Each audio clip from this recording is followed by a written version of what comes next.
Welcome students. দেখো, আজকে তোমাদের ক্লাস 11-এ যে বেসিক কনসেপ্ট অফ কেমিস্ট্রি পড়ানো হচ্ছিল তার একটা টপিক স্থূল সংকেত। সেই স্থূল সংকেত নিয়ে আমরা আলোচনা করব। তো আমরা এখনো পর্যন্ত যে সমস্ত যৌগ দেখেছি, হ্যাঁ, যে বিভিন্ন যৌগ যাদের সংকেত দেখেছি ওগুলো কিন্তু প্রকৃতপক্ষে তাদের আণবিক সংকেত। স্থূল সংকেত সম্পর্কে বেসিক আইডিয়া এখনো পর্যন্ত আমাদের হয়নি। যে জলের সংকেত H2O, sulphuric acid H2SO4, hydrochloric acid HCl, এই যে সংকেতগুলো আমরা দেখেছি সবই হচ্ছে আণবিক সংকেত। এগুলো কিন্তু কোনো স্থূল সংকেত নয়। স্থূল সংকেতের কনসেপ্টটা একেবারে নতুন, যেটাই ফার্স্ট ক্লাস 11-এই আমরা পড়ব। তো স্থূল সংকেত জিনিসটা কি?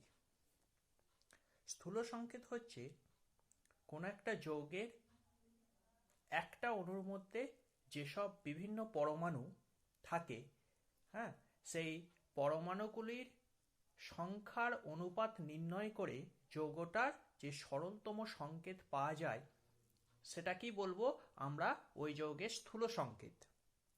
অর্থাৎ স্থূল সংকেত বেসিক্যালি একটা যৌগের সরলতম সংকেত, যে সংকেতের মাধ্যমে শুধুমাত্র ওই যৌগে যে পরমাণুগুলো আছে, যে মৌলগুলো আছে, তাদের অনুপাতটা জানা যায়, সরল অনুপাতটা জানা যায়। কখনোই স্থূল সংকেত দ্বারা একটা যৌগের প্রকৃত আণবিক সংকেত পাওয়া যায় না। যেমন একটা উদাহরণ বলি, যেমন দেখা গেছে যে বেনজিন হচ্ছে একটা যৌগ যেখানে কার্বন এবং হাইড্রোজেন থাকে। এই কার্বন এবং হাইড্রোজেন পরমাণুর যে লঘিষ্ঠ পূর্ণ সংখ্যার অনুপাত সেটা হচ্ছে 1:1। কার্বন এবং হাইড্রোজেনের যে লঘিষ্ঠ পূর্ণ সংখ্যার অনুপাত সেটা হলো 1:1। সুতরাং আমরা বলতে পারি বেনজিনের স্থূল সংকেত হচ্ছে C1H1 বা CH। আমরা তো ওয়ানগুলোকে আর আলাদা করে লিখি না। তাহলে বেনজিনে যেহেতু একটা কার্বন আর একটা হাইড্রোজেন পরমাণু লঘিষ্ঠ পূর্ণ সংখ্যার অনুপাতে থাকে, সেই জন্য বেনজিনের স্থূল সংকেত হচ্ছে CH। একই রকমভাবে গ্লুকোজ তোমরা জানো খুব গুরুত্বপূর্ণ একটা যৌগ। সেই গ্লুকোজের 3 রকম মৌল থাকে, কার্বন, হাইড্রোজেন এবং অক্সিজেন। দেখা গেছে এই কার্বন, হাইড্রোজেন এবং অক্সিজেনের পরমাণু সংখ্যার অনুপাত হচ্ছে 1:2:1। 1:2:1। তাই গ্লুকোজের স্থূল সংকেত বলা হয়, একটা কার্বন আছে মানে একটা কার্বন লিখলাম, দুটো হাইড্রোজেন পরমাণু H2 আর একটা অক্সিজেন পরমাণু O, তাহলে CH2CH2O। এটা হচ্ছে গ্লুকোজের স্থূল সংকেত। আচ্ছা, তাহলে এই হলো স্থূল সংকেত। আর আণবিক সংকেত কি? আমরা আণবিক সংকেত দেখে এসেছি। অ্যাকচুয়ালি আণবিক সংকেত বলতে কি বোঝায়? আণবিক সংকেত হলো সেই সংকেত যার সাহায্যে কোনো যৌগের একটা অণুর মধ্যে যৌগের যে উপাদান মৌলগুলো থাকে সেই উপাদান মৌলগুলোর বিভিন্ন পরমাণুর সঠিক বা প্রকৃত সংখ্যা জানা যায়। অর্থাৎ আণবিক সংকেত হলো একটা যৌগের প্রকৃত সংকেত, হ্যাঁ, এবং আণবিক সংকেতের মাধ্যমেই একটা যৌগে যে বিভিন্ন পরমাণুগুলো প্রকৃত সংখ্যায় থাকে তাদের অনুপাতটাই কিন্তু আণবিক সংকেত থেকে পাওয়া যায়। যেমন বেনজিনে সংকেত হচ্ছে, অ্যাকচুয়াল যে আণবিক সংকেত সেটা হচ্ছে C6H6। তার মানে কি, বেনজিনে প্রকৃতপক্ষে 6টা কার্বন পরমাণু থাকে, 6টা হাইড্রোজেন পরমাণু থাকে। সিমিলারলি গ্লুকোজের যেটা সংকেত সেটা হচ্ছে C6H12O6। তার মানে এই C6H12O6 মানে 6টা কার্বন পরমাণু, 12টা হাইড্রোজেন পরমাণু এবং 6টা অক্সিজেন পরমাণু থাকে। তাহলে এই যে সংকেতটা, এটা হচ্ছে গ্লুকোজের প্রকৃত আণবিক সংকেত, যেখানে carbon is to hydrogen is to oxygen, হ্যাঁ, 6:12:6। তাহলে মানে এক কথায় বলতে গেলে আণবিক সংকেত হলো সেই সংকেত যার সাহায্যে একটা যৌগের মধ্যে যে বিভিন্ন পরমাণুগুলো থাকে সেই পরমাণুগুলোর প্রকৃত সংখ্যার অনুপাত পাওয়া যায়। কিন্তু স্থূল সংকেত হচ্ছে লঘিষ্ঠ পূর্ণ সংখ্যার অনুপাতটা পাওয়া যায়। তো যাই হোক, তাহলে স্থূল সংকেত থেকে কিভাবে আণবিক সংকেত পেতে পারি? কোন একটা যৌগে যদি স্থূল সংকেত জানা থাকে তাহলে সেই স্থূল সংকেত থেকে কিভাবে আণবিক সংকেত আমরা পেতে পারি সেটা আমরা দেখব। তার আগে আমরা একটা জিনিস দেখি যে এই যে স্থূল সংকেত এবং আণবিক সংকেত বললাম, এই স্থূল সংকেত এবং আণবিক সংকেতের মধ্যে সম্পর্কটা কি। এদের মধ্যে নিশ্চয়ই একটা রিলেশনশিপ আছে। তো সেই সম্পর্কটা কি, দেখো গ্লুকোজের আমরা স্থূল সংকেত বললাম CH2O, আর গ্লুকোজের প্রকৃত আণবিক সংকেত বললাম C6H12O6। তার মানে আমরা একটা জিনিস দেখতে পাচ্ছি, যদি CH2O এ গোটাটার হোল 6 করে দিই, CH2O গোটাটার হোল 6 করে দিই, তাহলেই এই C6H12O6 এটা আমরা পেয়ে যাব। ঠিক আছে, তার মানে আমরা দেখতে পাচ্ছি আণবিক সংকেত। আচ্ছা, এই C6H12O6টাকে এইভাবেও আমরা লিখতে পারি, CH2 গোটাটার হোল 6, তার মানে C6H12O6 হচ্ছে। তার মানে কি দাঁড়ালো, যে কোনো একটা যৌগের আণবিক সংকেত সমান n ইন্টু স্থূল সংকেত হবে। হ্যাঁ, কোনো একটা যৌগের আণবিক সংকেত সমান n ইন্টু স্থূল সংকেত, যেখানে n এর মান 1 হতে পারে, 2 হতে পারে, 3 হতে পারে। যেমন উপরের এই গ্লুকোজ কেসটায় n এর মান হলো 6। অর্থাৎ সাধারণভাবে বলতে গেলে কোনো একটা যৌগের স্থূল সংকেত যদি AB হয়, ওই যৌগের আণবিক সংকেত হবে AB এর whole to the power n, যেখানে n এর মান 1, 2, 3, 4, 5 সবই হতে পারে, শূন্য হবে না। শূন্য হলে তো যৌগটার কোনো অস্তিত্বই থাকবে না, অন্ততপক্ষে সর্বনিম্ন 1 হতে পারে। তো এই হলো স্থূল সংকেত এবং আণবিক সংকেতের মধ্যে সম্পর্ক। এবার দেখো, যদি আণবিক সংকেত সমান n ইন্টু স্থূল সংকেত হয়, তাহলে যৌগের আণবিক ওজন সমান আমরা কি বলতে পারি। যৌগের আণবিক ওজন কিভাবে পাওয়া যায়, একটা যৌগের যে আণবিক সংকেত, সেই আণবিক সংকেতে যে বিভিন্ন পরমাণুগুলো থাকে, সেই পরমাণুগুলোর পারমাণবিক ওজনের যে সমষ্টি, পারমাণবিক ওজন আগের ক্লাসে আমরা বলেছিলাম। হ্যাঁ, একটা যৌগের আণবিক সংকেতে যে বিভিন্ন পরমাণুগুলো থাকে, সেই পরমাণুগুলোর পারমাণবিক ওজন যদি যোগ করা হয়, তাহলে যৌগটা আণবিক ওজন পাওয়া যায়। আর স্থূল সংকেত ওজন কি করে পাবো, একটা যৌগের স্থূল সংকেতে যে বিভিন্ন পরমাণুগুলো থাকে, সেই পরমাণুগুলোর ওজন যদি যোগ করা হয়, তাহলে স্থূল সংকেত ওজন পাওয়া যাবে। অর্থাৎ যেহেতু আমরা দেখলাম যে আণবিক সংকেত সমান হচ্ছে n ইন্টু স্থূল সংকেত, তাহলে আমরা বলতে পারি যৌগের আণবিক ওজন সমান n ইন্টু স্থূল সংকেত ওজন, এটা বলা যেতেই পারে। তো যৌগের আণবিক ওজন সমান হচ্ছে n ইন্টু স্থূল সংকেত ওজন। তাহলে এই সম্পর্ক থেকে আমরা দেখতে পাচ্ছি, দেখো যে যদি n এর মান 1 হয়, n এর মান যদি 1 হয়, তাহলে যৌগের আণবিক ওজন সমানই হচ্ছে স্থূল সংকেত ওজন। অর্থাৎ কখন একটা যৌগের স্থূল সংকেত এবং আণবিক সংকেত 1 হবে, যদি n এর মানটা হয় 1। যেমন একটা যৌগ হচ্ছে ফর্মালডিহাইড, HCHO।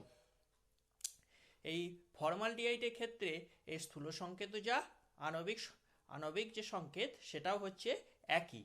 হ্যাঁ, তো এটা হচ্ছে একটা কেস যেখানে স্থূল সংকেত এবং আণবিক সংকেত একই হতে পারে, n এর মান যদি 1 হয়।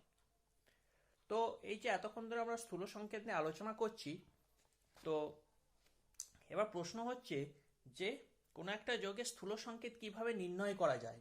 নিশ্চয় একটা প্রসেস আছে, হ্যাঁ, যার সাহায্যে একটা যৌগের স্থূল সংকেত আমরা নির্ণয় করতে পারি। হ্যাঁ, এবং এই সম্পর্কে ক্লাস 11-এ অঙ্কও আসে, কিছু ডাটা দিয়ে দেয়, সেই ডাটাগুলো থেকে আমাদের যৌগটার স্থূল সংকেত নির্ণয় করতে বলে। তাহলে আমাদের প্রসেসটা বা বিভিন্ন স্টেপগুলো আমরা দেখে নেবো, যে স্টেপের মাধ্যমে একটা যৌগের স্থূল সংকেত আমরা বার করতে পারি।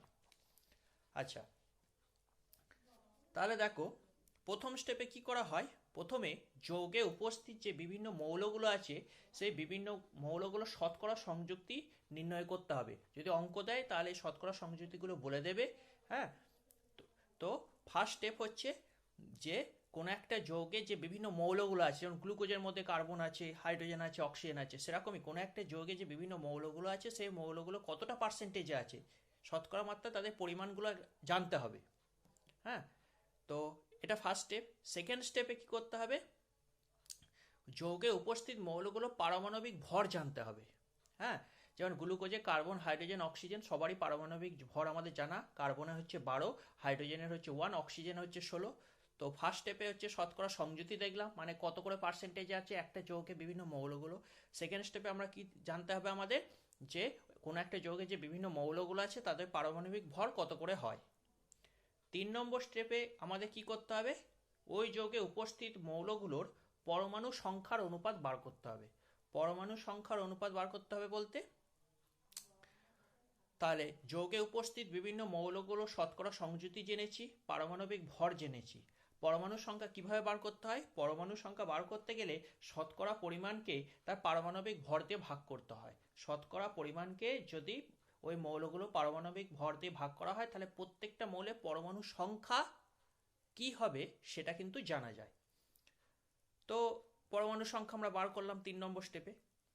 4 নম্বর স্টেপে কি হবে?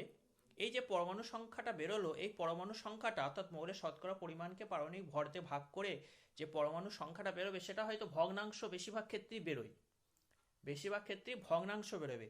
যদি ভগ্নাংশ বেরোয় তাহলে আমাদের কি করতে হবে? ওই ভগ্নাংশগুলির মধ্যে যেটা সব থেকে কম, যার মানটা সব থেকে কম, সেই কম মানটা দিয়ে সবকটা অনুপাতকে ভাগ করতে হবে। ভাগ করলে কি দেখা যাবে? ভাগ করলে দেখা যাবে যে হয় পূর্ণ সংখ্যায় অনুপাতটা চলে গেল, এই যে পরমাণু সংখ্যার অনুপাতটা হয় পূর্ণ সংখ্যা অনুপাতটা চলে এলো, এটা একটা হতে পারে। অথবা কিছু ক্ষেত্রে পূর্ণ সংখ্যা যদি নাও আসে, কাছাকাছি পূর্ণ সংখ্যাকে আমাদের আসন্ন মানে ধরতে হবে। যেমন ধরো 2.023 এরকম একটা মান বেরিয়েছে, তার মানে আমাদের 2 ধরে নিতে হবে। বা 1.99 একটা সামথিং ভ্যালু বেরিয়েছে, এটাও ভগ্নাংশ। হ্যাঁ, তাহলে সেটা আমাদের সর্বনিম্ন যে পূর্ণ সংখ্যা, সব থেকে কাছের যে পূর্ণ সংখ্যা 2, সেটা ধরে নেওয়া যেতে পারে। বা 1.023, তাহলে 1.0, তাহলে পয়েন্টের পর 0 আছে, তাহলে সেটাকে আমরা 1 ধরে নিতে পারি। অর্থাৎ যদি এই ক্ষুদ্রতম যে মান, সে ক্ষুদ্রতম মানগুলো দিয়ে অনুপাতের সবকটা রাশিকে ভাগ করে যে মানটা পাওয়া যাবে, সেটা যদি ভগ্নাংশ বেরোয়ও, তাহলে কাছাকাছি যে পূর্ণ সংখ্যা আছে সেটাকে আমাদের ধরতে হবে। পরে আমি অঙ্ক করে একটা দেখাচ্ছি, তাহলে আইডিয়াটা অনেকটা ক্লিয়ার হবে। তো যাই হোক, তাহলে এইভাবে হলো আসন্ন পূর্ণ সংখ্যায় মানটা আমাদের ধরতে হবে। তাহলে 5 নম্বর স্টেপ হলো। 6 নম্বর স্টেপে কি হলো? 6 নম্বর স্টেপে কি করতে হবে? যদি এর পরও, এত কাণ্ড করার পরও যদি পরমাণু সংখ্যার অনুপাতটা ভগ্নাংশই থেকে যায়, মানে এমন একটা মান এলো যে কাছাকাছি পূর্ণ সংখ্যা আমরা ধরতে পারছি না, হয়তো একটা মান বেরোলো 1.6 বা 1.7, ওটাকে কখনো 2ও ধরতে পারবো না, আবার 1ও ধরতে পারবো না, এরকম যদি আসে, সেক্ষেত্রে কি হবে? একটা ক্ষুদ্রতম পূর্ণ সংখ্যা দিয়ে গুণ করতে হবে। হ্যাঁ, 6 নম্বর পয়েন্টটা বলা হয়েছে, তাতেও যদি পূর্ণ সংখ্যার অনুপাত না পাওয়া যায়, তবে কোনো উপযুক্ত পূর্ণ সংখ্যা দিয়ে ওই অনুপাতকে গুণ করে পূর্ণ সংখ্যার অনুপাতে পরিণত করা হয়। অর্থাৎ 1.5 বেরিয়েছে, কোন একটা মান 1.5 বেরিয়েছে, মানে 1.5:2 এরকম মান বেরিয়েছে। তাহলে উভয়কেই যদি 2 দিয়ে গুণ করি, তাহলে 1.5কে 2 দিয়ে গুণ করলে 3 হয়ে যাবে, আর 2কে 2 দিয়ে গুণ করলে 4 হয়ে যাবে, তাহলে 3:4 হয়ে যাবে তখন অনুপাত। ঠিক আছে? তাহলে কোনো একটা ভগ্নাংশের মান যদি এমন হয় যে আমরা কাছাকাছি কোনো নিকটবর্তী পূর্ণ সংখ্যা পাচ্ছি না, তখন কি করব? তখন পূর্ণ সংখ্যায় করার জন্য একটা ক্ষুদ্রতম সংখ্যা দিয়ে অনুপাতের উভয় রাশিকে গুণ করতে হবে। আমরা জানি অনুপাতের সংখ্যাগুলোকে আমরা গুণ, ভাগ যা খুশি করতে পারি। উভয়কে যদি একই সংখ্যা দিয়ে গুণ বা ভাগ করি, তাহলে অনুপাতটার মানটা কিন্তু একই থাকে। তো যাই হোক, তাহলে এইভাবে আমরা পূর্ণ সংখ্যা পেয়ে গেলাম, অর্থাৎ পরমাণু সংখ্যার অনুপাতটা আমরা পেয়ে গেলাম 6 নম্বর স্টেপে। তাহলে পরমাণু সংখ্যার অনুপাত যদি পেয়ে যায়, এরপর মৌলগুলোর চিহ্ন পাশাপাশি লিখে, হ্যাঁ, চিহ্নের ডান পাশের একটু নিচে পরমাণু সংখ্যাটা যদি লেখা হয়, তাহলে সেটাই হচ্ছে যৌগটার স্থূল সংকেত। যেমন কার্বন আর হাইড্রোজেন দিয়ে যেটা বললাম, হ্যাঁ, বেঞ্জিনের ধরো এই পরমাণু সংখ্যা অনুপাতটা বেরিয়েছে, কার্বন: হাইড্রোজেন ধরো 1:1 এটা বেরিয়েছে, কার্বন: হাইড্রোজেন সমান 1:1 এটা বেরিয়েছে। তাহলে তখন আমরা কি করতে পারবো? তার মানে C1H1 বা এটা মানে CH, হ্যাঁ, অর্থাৎ বেঞ্জিনের স্থূল সংকেত হচ্ছে CH। তাহলে পরমাণু সংখ্যার অনুপাতটা বার করার পর ওই মৌলগুলো লিখে মৌলগুলোর চিহ্নের ডান দিকে পরমাণু সংখ্যাগুলো বসাতে হয়। এই অবস্থায় যৌগটার যে সংকেত পাওয়া গেল, সেটাই হচ্ছে যৌগটার স্থূল সংকেত। তাহলে এইভাবে স্থূল সংকেত আমাদের বার করতে হয়। আমাদের অঙ্কে ডাটা দেয়া থাকবে, শতকরা সংযুতি দেয়া থাকবে, পারমাণবিক ভর জানতে হবে। প্রত্যেকটা মৌলে পারমাণবিক ভর আমাদের জানা, মোটামুটি যেগুলো অন্তত ব্যবহার হয়। তাহলে সেখান থেকে এই পদ্ধতির মাধ্যমে আমাদের পরমাণু সংখ্যার অনুপাতটা কিন্তু বার করতে হবে, এবং সেখান থেকে স্থূল সংকেত এইভাবে নির্ণয় করতে হবে। তো স্থূল সংকেত নির্ণয় করার পর এইবার কিভাবে আণবিক সংকেত নির্ণয় করা যায় আমরা দেখব। স্থূল সংকেত নির্ণয় করার পর আণবিক সংকেত তো খুবই সোজা, আমি আগেই বললাম আণবিক সংকেত সমান হচ্ছে n ইন্টু স্থূল সংকেত, বা আণবিক ওজন সমান হচ্ছে n ইন্টু স্থূল সংকেত ওজন। তাহলে স্থূল সংকেত থেকে স্থূল সংকেত যেটা বেরোলো, স্থূল সংকেত থেকে স্থূল সংকেত ওজন পেয়ে যাব। আর আণবিক সংকেত ওজন, যৌগটার তো আণবিক সংকেত আমরা জানি না, আমাদের আণবিক ওজন বার করতে হবে। তো আমি ধরে নেব এই অবস্থায় যে যৌগটার সংকেত, আমি ধরে নেব যে কিছু একটা ধরে নিলাম, সাপোজ এবি হচ্ছে AB whole to the power n. N এর মানটা আমরা জানি না, এন এর মানটা আমাদের বার করতে হবে, ঠিক আছে? তো এবার এই যৌগের আণবিক ওজনটা হয় ডাইরেক্টলি বলে দিতে পারে, ডাইরেক্টলি যদি বলে দেয় তাহলে আণবিক ওজন সমান এন ইন্টু স্থূল সংকেত ওজন, সেখান থেকে আমরা খুব সহজেই এন এর মানটা বার করতে পারবো। আর যদি ডাইরেক্টলি বলে না দেয়, অনেক সময় বাষ্প ঘনত্বও বলে দেয়। তো বাষ্প ঘনত্ব যদি বলে দেয়, হ্যাঁ, আণবিক ওজন হয় বাষ্প ঘনত্বের দ্বিগুণ, এটা বোধহয় ক্লাস 10-এও তোমরা পড়েছো। এম ইকুয়াল টু 2t হয়, আণবিক গুরুত্ব সমান হচ্ছে 2 ইন্টু বাষ্প ঘনত্ব। অনেক সময় যৌগটার বাষ্প ঘনত্বটা বলে দেয়, তাহলে বাষ্প ঘনত্ব বললে সেখান থেকেও আণবিক ওজনটা পেয়ে যাব। তাহলে আণবিক ওজন যদি পেয়ে যায়, স্থূল সংকেত থেকে স্থূল সংকেত ওজন অলরেডি পেয়ে গেছি, তাহলে কোনো একটা যৌগের আণবিক ওজন সমান এন ইন্টু স্থূল সংকেত ওজন, ওই সম্পর্ক থেকে আমরা এন এর মানটা বার করে ফেলতে পারবো। এন এর মান যেটা, সেই এন এর মানটা বার করে ফেলতে পারবো। তাহলে এন এর মান যদি বার করতে পারি, তাহলে তো আর কিছুই ব্যাপার নয়, হয়েই গেল তাহলে আণবিক সংকেতটা। হ্যাঁ, A B whole to the power n ছিল, তাহলে এন এর মান ধরো 2 বেরোলো, তাহলে A B whole to the power 2, A B whole to the power 2 মানে এ টু বি 2, এরকম হবে সংকেতটা। তো এইভাবে আমরা কোনো একটা যৌগের স্থূল সংকেত বার করার পর সেখান থেকে যৌগটার আণবিক সংকেতও বার করতে পারি। আচ্ছা, দেখো একটা অঙ্ক আমি তোমাদের বোঝার সুবিধার জন্য একটা অঙ্ক আমি করে দিয়েছি। কি অঙ্কটা? অঙ্কটাই বলেছে যে কার্বন, হাইড্রোজেন এবং অক্সিজেনের একটা যৌগে 40% কার্বন আছে এবং 6.67% অর্থাৎ 6.67% হাইড্রোজেন আছে। এর আণবিক ভর বলে দিয়েছে 180। তাহলে যৌগটার আণবিক সংকেত নির্ণয় করতে হবে। দেখো এখানে আণবিক ভরটা কিন্তু ডাইরেক্ট বলেই দিয়েছে, আণবিক ভরটা বলে দিয়েছে। আর যৌগটা কার্বন, হাইড্রোজেন এবং অক্সিজেনের একটা যৌগ, যেখানে কার্বন আছে, হাইড্রোজেন আছে এবং অক্সিজেন আছে, এবং তাদের পার্সেন্টেজটা বলে দিয়েছে। কার্বন আছে 40% মানে 40%, হাইড্রোজেন আছে 6.67%। তাহলে কার্বন আর হাইড্রোজেনের পার্সেন্টেজটা যদি বলে দেয়, অক্সিজেনের পার্সেন্টেজটা পেয়ে যাব। 100 থেকে এই দুটো যোগ করে বিয়োগ করলেই হবে। হ্যাঁ, তাহলে প্রথমে আমি বলেছিলাম শতকরা সংযুতিটা বার করে নিতে হবে। তো শতকরা সংযুতিটা তাহলে বার করে নেওয়া যাক। দুটো তো মান এমনিই দিয়ে দিয়েছে, কার্বন 40%, হাইড্রোজেন 6.6%, তাহলে অক্সিজেন 100 মাইনাস এই দুটো যোগ করা হলো। হ্যাঁ, এই দুটো যোগ করে 100 থেকে বিয়োগ করলে 53.33% অক্সিজেনের পার্সেন্টেজটা পেলাম। তাহলে শতকরা সংযুতি পেয়ে গেলাম।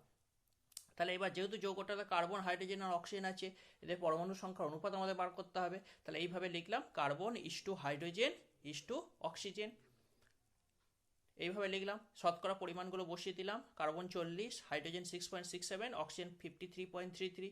এবার পরমাণু সংখ্যা অনুপাত বার করতে হবে। পরমাণু সংখ্যা অনুপাত বার করতে হলে কি করতে হবে বললাম, প্রত্যেকটা মৌলে যে পারমাণবিক ভর, সেই পারমাণবিক ভর দিয়ে ভাগ করতে হবে। কাকে ভাগ করতে হবে? ওই যৌগের যেটা শতকরা পরিমাণ, সে শতকরা পরিমাণকে ভাগ করতে হবে। তাহলে শতকরা পরিমাণকে দেখো ভাগ করেছি। 40কে কার্বনের পারমাণবিক ভর 12, হাইড্রোজেনের পারমাণবিক ভর 1 এবং অক্সিজেনের পারমাণবিক ভর হচ্ছে 16। তাহলে শতকরা পরিমাণকে সেগুলোতে ভাগ করেছি। ভাগ করে যে মানটা পেয়েছি দেখো 3.33 ইস টু 6.67 ইস টু 3.33। হ্যাঁ, একটা ভগ্নাংশ অনুপাত পেলাম। হ্যাঁ, 3.33 ইস টু 6.67 ইস টু 3.33। তাহলে এটাকে পূর্ণ সংখ্যার অনুপাতে করতে গেলে কি হবে? আমি বললাম ভগ্নাংশ অনুপাত যদি বেরোয়, সব থেকে কম যে রাশিটা, হ্যাঁ, সেইটা দিয়ে সবাইকে ভাগ করতে হবে। তাহলে 3.33 দিয়ে তিনটে অনুপাতকে ভাগ করলাম। এটাকেও 3.33 দিয়ে ভাগ করলাম, এটাকেও 3.33 দিয়ে ভাগ করলাম, এটাকেও 3.33 দিয়ে ভাগ করলাম। ভাগ করলে কি মান পাচ্ছি? এটা 1, এটাও 1 বেরিয়ে যাচ্ছে প্রথমেরটা, 3 নম্বরটা 1 বেরিয়ে যাচ্ছে, আর মাঝখানেরটা কত বেরোচ্ছে? 3.33 ইন্টু 2 মানে 6.67 হচ্ছে, ওই 6.66 হচ্ছে, মানে 6.67 মানে 2 পয়েন্ট সামথিং বেরোচ্ছে আর কি, 2.00 কিছু একটা মান বেরোবে। তো ওটাকে আমরা 2 ধরে নিতেই পারি, অসুবিধা কিছু নেই। তো যাই হোক, তাহলে পরমাণু সংখ্যার অনুপাত carbon is to hydrogen is to oxygen, এই মানটা পেলাম 1:2:1। তাহলে পরমাণু সংখ্যার অনুপাত যেটা লঘিষ্ঠ পরমাণু সংখ্যার অনুপাত, সেটা পেয়ে গেলাম। তাহলে যৌগটা স্থূল সংকেত কি হবে? মৌলগুলো চিহ্ন লিখে চিহ্নের ডান দিকে পরমাণু সংখ্যাগুলো বসাতে হবে। তাহলে কার্বন একটা আছে, একটাকে আলাদা করে এক লেখা হয় না, শুধু সি লিখলাম। দুটো হাইড্রোজেন আছে, সেই জন্য H2 লিখলাম। একটা অক্সিজেন বেরিয়েছে, তাহলে ও, তাহলে CH2 হচ্ছে যৌগটার স্থূল সংকেত। এবার যদি স্থূল সংকেত হয়, তা ধরে নিলাম যৌগটার আণবিক সংকেত হচ্ছে CH2 whole to the power n। আমাদের n এর মানটা বার করতে হবে, n এর মানটা জানা নেই, তাহলে n এর মানটা বার করার জন্য ওই আগের পদ্ধতি যেটা বললাম সেটা ফলো করতে হবে। হ্যাঁ, তো তাহলে আণবিক সংকেত ওজন সমান n ইন্টু স্থূল সংকেত ওজন, এই ফর্মুলা আমরা অ্যাপ্লাই করব। তো আণবিক ওজন বা আণবিক ভর এটা দেখো বলে দিয়েছে 180 অঙ্কে, তাহলে আণবিক ওজনের জায়গায় 180 বসিয়ে দিলাম।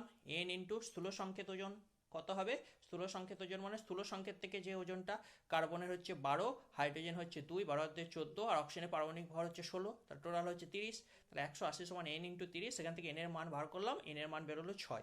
n এর মান 6 মানে কি? n এর মান 6 মানে তাহলে যৌগটা আণবিক সংকেত ধরে নিয়েছিলাম CH2O whole to the power n, তাহলে CH2O হোল টু দি পাওয়ার 6 হলো।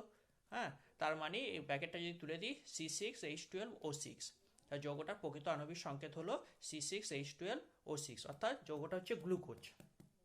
তো এইভাবে একটা যৌগের স্থূল সংকেত এবং সেখান থেকে আণবিক সংকেতটা বার করা যায়। তো যাই হোক, তোমাদের বাড়িতে করার জন্য আমি 3টে কাজ দিলাম। হ্যাঁ, এই 3টে অঙ্ক, 3টে প্রবলেম আমি তোমাদের দিয়েছি। এই 3টে প্রবলেম বাড়িতে করো। হ্যাঁ, যেখানে সমস্যা হবে আমাকে বলবে। তো আজ এই পর্যন্তই থাক। হ্যাঁ, আর ভিডিও কোয়ালিটিটা হয়তো একটু খারাপ হতে পারে, কারণ সাইজ ছোট থেকে ভিডিও কোয়ালিটি অনেক সময় খারাপ হয়ে যাচ্ছে। তো আমি এই যেটা পড়ালাম তার PDF লিঙ্কটা ডেসক্রিপশন বক্সে দিয়ে দেবো, তোমরা ওখান থেকে PDFটা ডাউনলোড করে নেবে। হ্যাঁ, তাহলে তোমাদের খাতায় টুকতে সুবিধা হবে। ঠিক আছে, ধন্যবাদ।